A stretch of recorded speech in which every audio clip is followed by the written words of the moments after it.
Change. लोक सेवा दिवस पर लोक सेवकों को संबोधित करते हुए प्रधानमंत्री ने यह जो कहा कि यदि उन्होंने अपने दायित्वों का निर्वहन सही तरह नहीं किया तो न केवल देश का धन लुट जाएगा बल्कि करदाताओं के पैसे भी बर्बाद हो जाएंगे। वह एक यथार्थ है।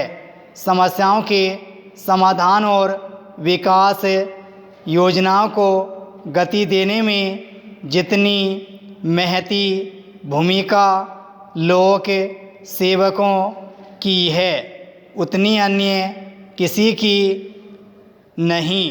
सरकारें कितनी भी अच्छी योजनाएं बना लें, उनका सही तरह क्रियान्वयन तब तक संभव नहीं जब तक लोक सेवक उन्हें ज़मीन पर उतारने के लिए तत्पर नहीं होते।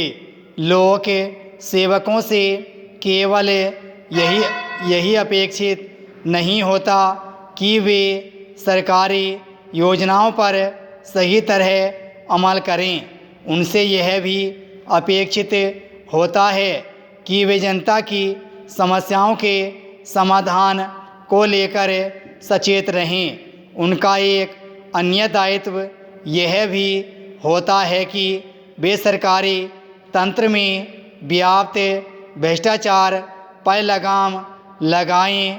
भ्रष्टाचार को तभी बल मिलता है जब लोक सेवक या तो उसकी अनदेखी नहीं करते हैं या फिर अपने अधिकारों का मनमाना इस्तेमाल करते हुए उसमें शामिल हो जाते हैं। यह किसी से छिपा नहीं कि भ्रष्टाचार के अनेक मामलों में नेताओं और नौकरशाहों की मिलीभगत होती है। यदि नौकरशाह चाह लें तो वे न केवल हर तरह के भ्रष्टाचार पर लगाम लगा सकते हैं बल्कि उन भ्रष्ट नेताओं के इरादों पर पानी भी फेर सकते हैं जो अपनी जेबें भरने की कोशिश में रहते हैं। यह अच्छी बात है कि प्रधानमंत्री ने लोक सेवकों को उनके दायित्वों की याद दिलाते हुए यह रेखांकित किया कि उनकी सक्रिय भागीदारी के बिना देश का तेज गति से विकास संभव नहीं। लेकिन उन्हें यह भी देखना होगा कि उन लोक सेवकों को सही राह पर कैसे लाया जाए जो अपना काम ढंग से नहीं करते अथवा जो भ्रष्ट नेताओं से हाथ मिला लेते हैं। इसके लिए प्रशासनिक सुधारों की दिशा में आगे बढ़ना होगा।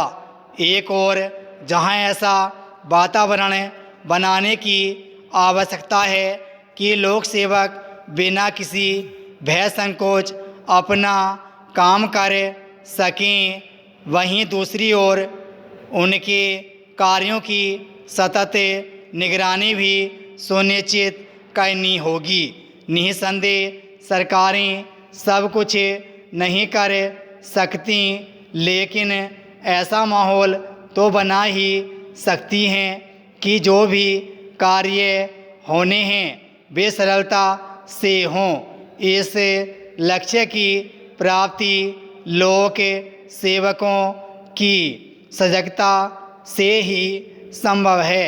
सरकारी तंत्र के कामकाज के तौर तरीके बदलने के कैसे सकारात्मक प्रभाव होते हैं इससे समझा जा सकता है कि करीब 3 लाख करोड़ रुपये गलत हाथों में जाने से बचे हैं।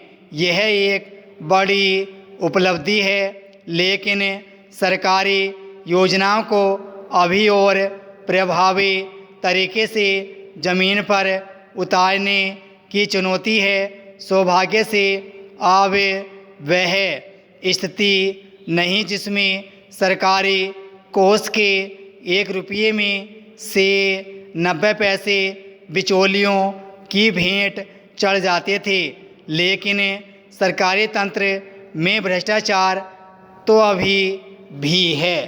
विराम स्टॉप।